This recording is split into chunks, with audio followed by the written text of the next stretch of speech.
Welcome to our channel. We are Sophie and Philippe, two professional chefs and regenerative farmers. Currently, we are setting up our second regenerative farm in Portugal. On this channel, we take you along on the farm's development and we show you how we grow, cook and preserve nutrient-dense, regeneratively grown food. In a time where the food we're eating is literally killing us, the most powerful and impactful action one could take is to consume clean and delicious food. Let's grow it, let's cook it, let's do it. Philippe, coffee! Let's see what he thinks about my homemade marmalade. I made some marmalade. We're gonna eat some marmalade toast, have a coffee, and then have a little bit of water as well.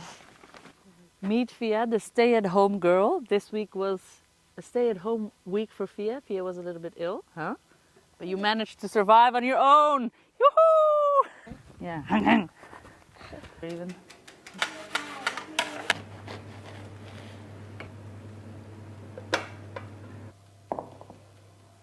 Where the dirt? Wow. Coffee break!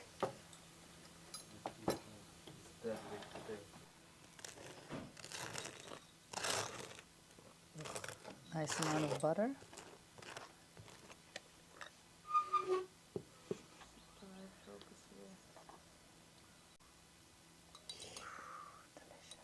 Eat it.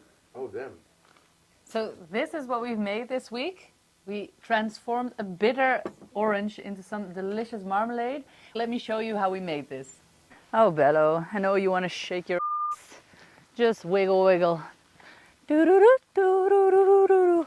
Let's get ourselves some bitter oranges that are good for nothing more than what we are about to do with them. Last year this tree had only like 5 of them. Yeah, let me tell you a nice story about me and oranges. So I remember very well one of the first times that I ever saw oranges in a city, and that was in Italy. And they were just lined, like the street was lined with orange trees, and they were laden with oranges. And coming from Holland, me and my frugal mother and sister thought, aha, free fruit. So we just went to town on one of those trees and I think harvested like a good bag. Oh, heb je nog een plastic zakje in de auto? Do you still have a plastic bag in the car? And then we harvested this bag of oranges, all happy with our newfound, only to then very quickly after discover that they were very, very, very acidic and very bitter. So those are decorative oranges, I think. And that was a lesson well learned. And now coming to Portugal, it's definitely true. There's like loads of different trees of orange types. And unfortunately, this tree is one of those bitter ones. And we're going to make something delicious out of it now, because that's probably the only delicious thing you can make from this tree. It definitely isn't orange juice. The great thing about these oranges is that they actually have a very thick peel, which is perfect for making marmalade.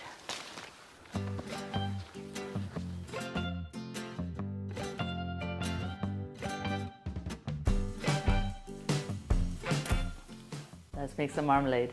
So I have 3 oranges here that are actually not from that same tree. These are delicious. We're going to use the juice of these ones, and then we're going to use the peel of these misfits and make something delicious. Let's start off by peeling these, and we're going to try to just get off the skin and not get off any of the white part.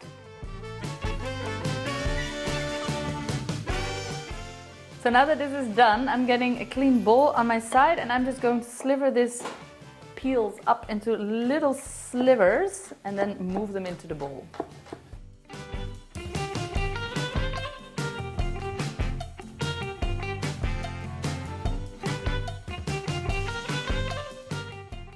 Done. Oranges are great, and orange peels especially are full of vitamin C. So if you would dehydrate this and then pulverize it, you could even have your own vitamin C powder. However, in this recipe we are going to be heating it above 70 degrees Celsius, and so all the vitamin C. We're going to juice these 3 nice oranges, and then we're going to weigh that.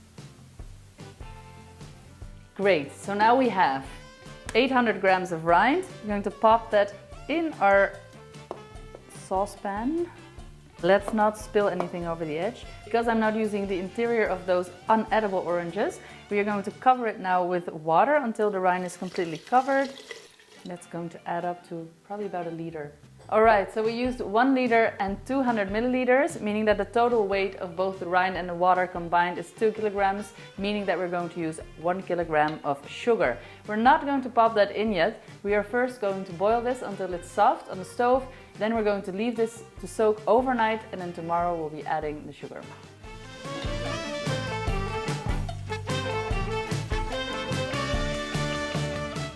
This has been boiling for about an hour. I've just tasted one of the skins. It's nice and cooked through. And I'm going to now pop it aside and leave it to rest overnight. And tomorrow, finish this. All right, it's the next day. So our skins have been soaking in their liquid for about 12 hours or so. We're going to pop it back on the heat. We're going to add 1 kilo of sugar. And this is when the marmalade is formed. So exciting. Using the unrefined sugar will darken the marmalade, but I'm fine with that. Now let your marmalade simmer for about 40 minutes until it thickens. Be on the lookout and stir often in order to prevent it from sticking to the bottom of the pot.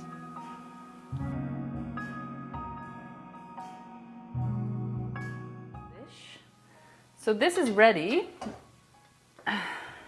Time to pop them in some glass jars.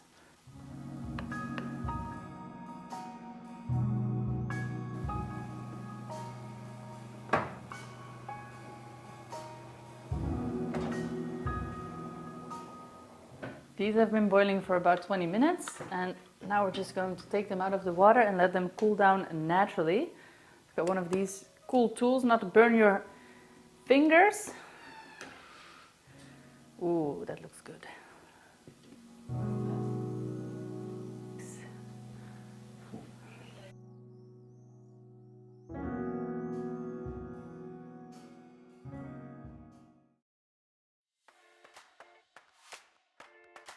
Today is a slaughtering day at the farm. Philippe is down getting the chickens ready, and I am quickly going to prep and clean our working area. We are moving our slaughtering activity up to the farmhouse this week, which is very exciting as it is much more comfortable than doing it down by the workshop. I love using the stainless steel table as it is easy to clean and easy to move. It's really nice and cool out today, which is perfect for slaughtering. The kids have been exposed to home slaughter since the day that they were born. It has been interesting to see their reaction to it, which is pretty matter of fact. They love animals, but they also like to eat meat.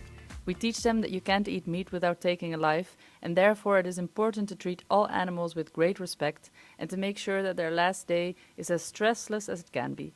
It feels good being able to pass along this important skill to them. Chicken. Our production line consists of the killing and scalding area, the plucking station, and the evisceration station. First, the chickens are killed in a killing cone. They are then scalded in hot water and moved to the plucking station. Here, our good friend Lottie and I pluck the birds. We then give them a good wash, after which they are moved on to Philippe's table, where he removes the feet, heads, and the guts. We separate the hearts, stomachs, and livers, and we also save the feet for the dogs. They are left to air dry a little before we weigh them out, bag them up, and ultimately move them to the freezer. That concludes another successful slaughtering day. Celebrated with a great barbecue chicken dinner.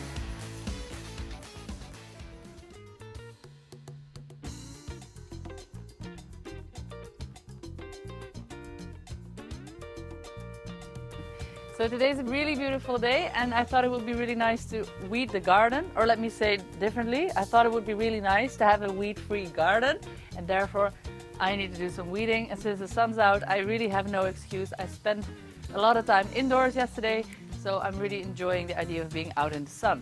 Let's get this garden under control, and I'll give you guys a quick update on how everything is doing, because things have grown really well. The calendula is doing absolutely great. We've harvested already once from it, and it's been drying. We're going to be making some tinctures and probably some nice bombs in the nearby future, but let's see what else we get done. We're a little busy, but let's try to get it done. In the meantime, I'm drying all the leaves so that we at least have them to use later on.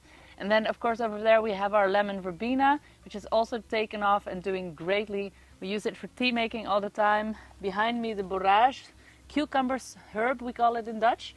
is also thriving, which is surprising to me because it's getting quite cold at night and I thought that it wouldn't survive, but it is, so that's really wonderful. Then we have another asterisk type of flower from which the name escapes me right now, but these ones, if you remember, we planted from plugs. They've done amazingly. I was not expecting them to do this great, so that's very exciting as well. We have some malva coming up, and then we also have a lot of succulents that Philippe's mom brought here, and we are planting some more bulbs for some more color in this garden.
The satisfaction of walking through our weed-free herb garden in the morning feels really great.